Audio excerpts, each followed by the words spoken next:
भोलेनाथ जी विचार करते हैं और कह देते हैं चिंता न करो, हम अवतार लेंगे।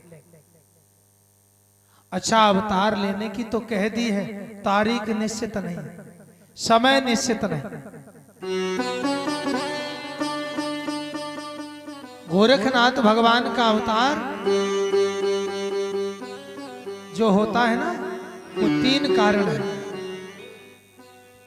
एक कारण तो ये, और एक बार नारद बाबा भ्रमण करते हुए चले। नारद जी ने सोचा सब तरफ तो हमने झगड़ा करा दिया, ब्रह्मा में,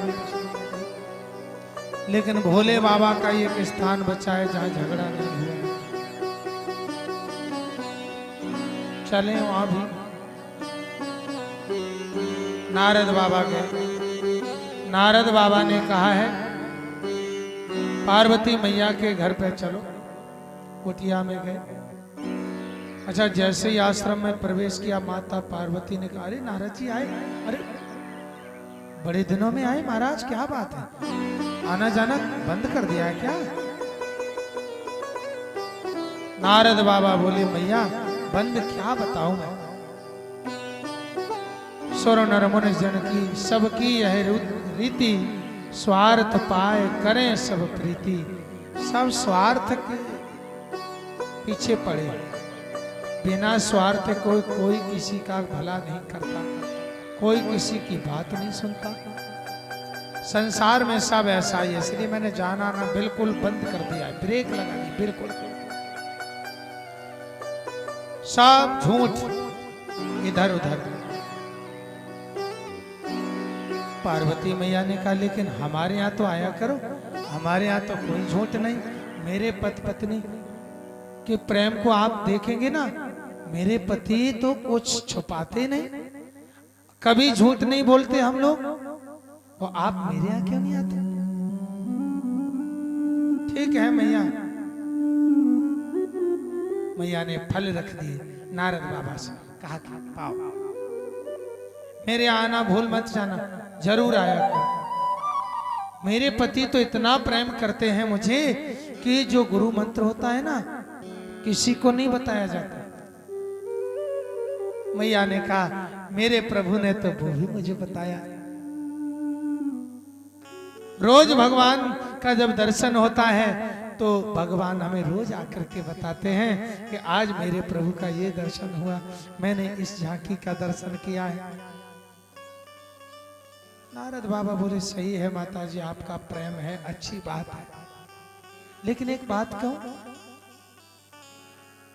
हाँ हाँ मैया, वैसे आपके पति ने जब सब बता दिया, प्रेम भी बहुत करते हैं, तो ये भी बता दिया होगा कि उनके गले में जो मुंडों की माला है, वो उसमें किसके मुंड है, ये भी बताया होगा।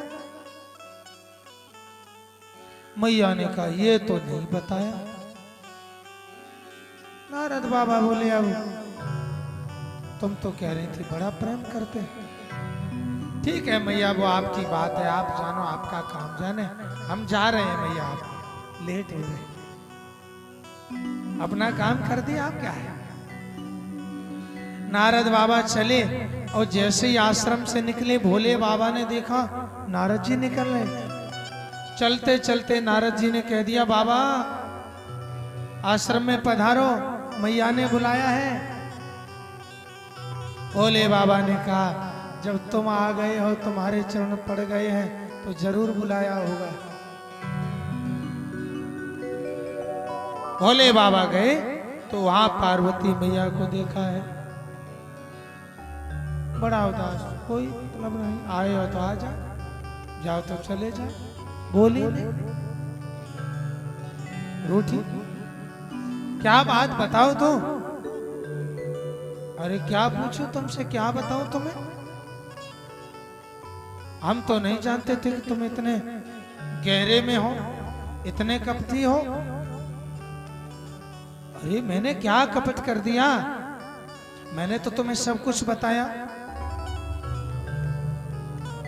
वही बात चली, भोले बाबा से पूछा, इस माला में जो मुंड है, ये मुंड किसके है?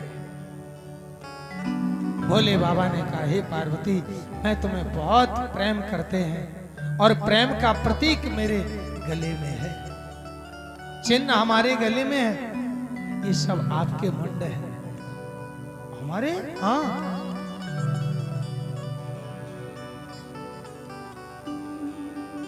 इतने बार आपका प्रागट्य हो चुका है और आपका शरीर छूट चुका है, और मैं तुम्हें प्रेम करते हैं, इसीलिए तो तुम्हारे सिर को माला में पिरो करके अपने गले में रखते हैं। भैया ने कहा, तब तो तुम महाकपटी हो। कपटी नहीं, महाकपटी हो। अरे हमारा शरीर छूट जाता है और आपने वो कौन सी बूटी खा रखी है जो आप जैसे के तैसे हैं। भोले बाबा ने कहा, मैंने तो राम नाम की बूटी पी है, राम नाम की बूटी पी है, तो क्या वो बूटी मुझे नहीं मिलेगी? भोले बाबा ने कहा है कि बूटी तो मिल जाएगी, कथा तो मिल जाएगी, लेकिन हमारा नियम है, हम कथा सुनाते हैं तो आंख बंद करके सुनाते हैं। मुझे मालूम कैसे पड़ेगा तुम सुन रही हो या सो रही हो? तुम्हें जवाब देना होगा हुंकारा, जैसे किस्सा कहानी कहते हैं ना, तो लोग कहते हैं हाँ ठीक है, अब क्या हुआ और बताओ, हाँ हाँ, और सामने बैठ करके कथा सुननी चाहिए। अगल बगल पीछे कथा, कई लोग पीछे बैठ के कथा सुनते हैं, मंदिर पर बैठे हैं तो काय को पंडाल में जाए, अपराध लगता है।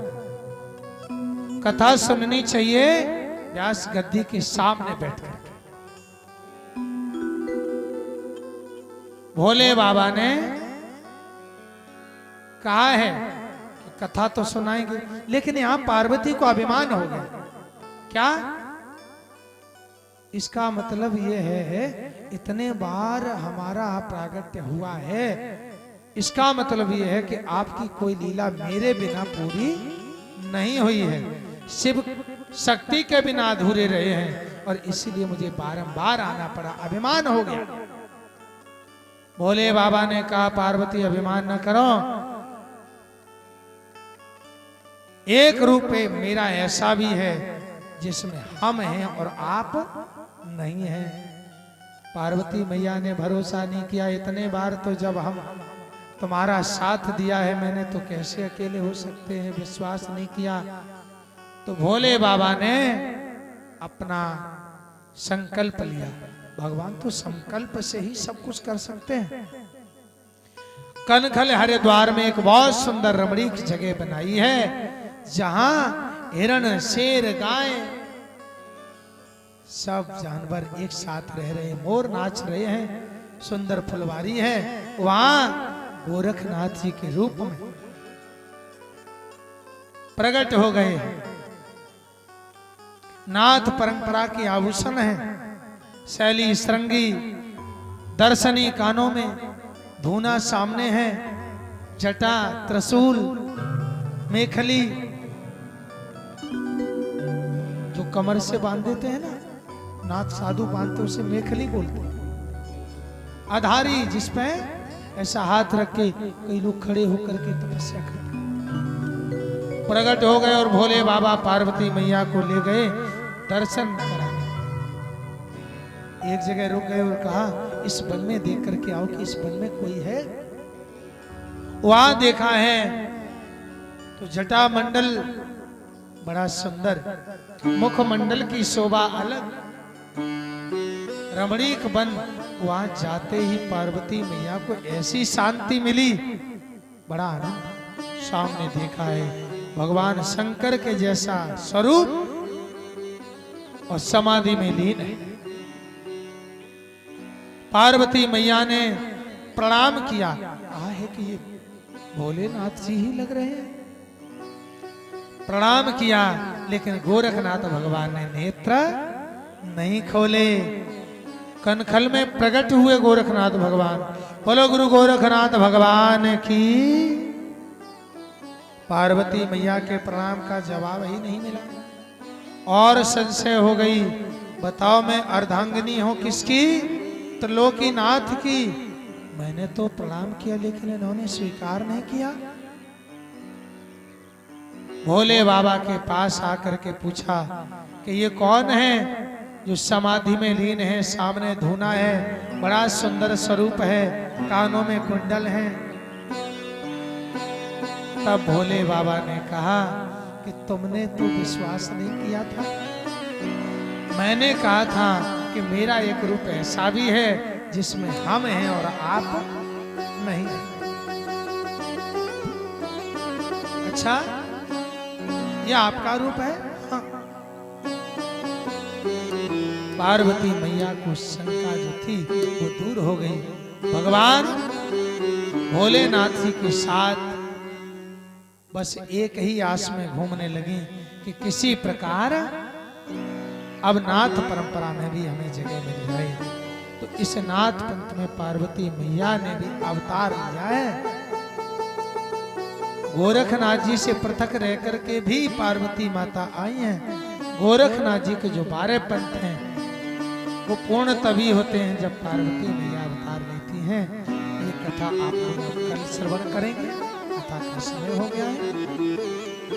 गोरखनाथ भगवान जो है स्वयं भगवान भोलेनाथ जी हैं। तो एक बार बड़े प्रेम से अब आरती के लिए खड़े होंगे।